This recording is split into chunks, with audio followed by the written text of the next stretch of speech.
We've been reading about Epaphroditus, who we learn in the book of Philippians was sent to deliver a financial offering to Paul and to stay and be his assistant. Yet he became sick and almost died. So Paul sent him home with glowing and specific terms to describe him as a man who's to be honored. We've been looking specifically at what Paul said about him that made him an honorable man. Yesterday we focused on the fact that he was a brother or a member of the spiritual family. Today let's focus on this part of the story. Philippians 2:25, Paul says, "Meanwhile I thought I should send Epaphroditus back to you. He is a true brother, co-worker, and fellow soldier." Paul said that we are to honor men like Epaphroditus, and one of the things that made him honorable is that he was a co-worker. He was not only an active part of the spiritual family, but he was an engaged worker in the Christian family. The word co-worker in Greek is synergos. We get our English word synergy from it. It describes a fellow worker or an associate or a helper. It refers to someone who is laboring together with others for the cause of Christ and the church. Paul uses this term to describe several people in the Bible. In Romans 16:3, he says, "Greet Urbanus, our fellow worker in Christ." Later in that same chapter, he says, "Greet Priscilla and Aquila, my fellow workers in Christ." In Philemon 1 and 2, he calls Philemon our dear friend and fellow worker. In that same chapter, he refers to Mark, Aristarchus, Demas, and Luke as my fellow workers. In all these cases, though these people are very different, they all had something in common. They were male and female. They were Jewish and Gentile. They were married and single. They came from different nationalities, but they were all workers in the work of the Lord. And together they created a synergy.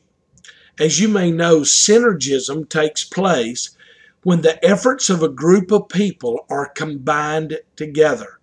Their combined effect is greater than the sum of the individual parts. Paul said that one of the things that made people like Epaphroditus worthy of honor is that he knew, that is, Epaphroditus knew, how to work with others in such a way to get ministry done. And they were co-workers in the Lord's work. As a pastor of many years, I can assure you that finding workers in the family of God is not always easy.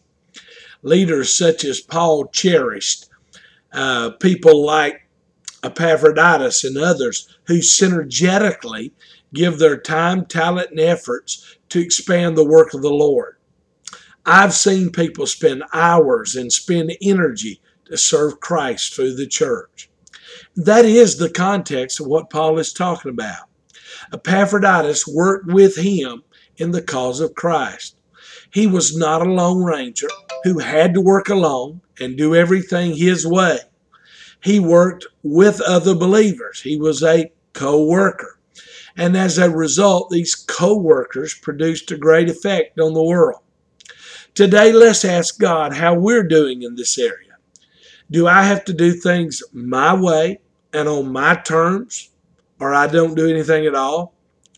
Do I have a willing spirit to work with other people? Am I willing to stand alongside others to serve? How involved are you in your church family? Do you only attend church and leave the work to others? Are you willing to give back? What ministry or ministries are you involved in? At Crossorder, we teach that every believer and member of our church family needs to have a primary ministry where God has gifted them, and then a secondary ministry where the church needs them.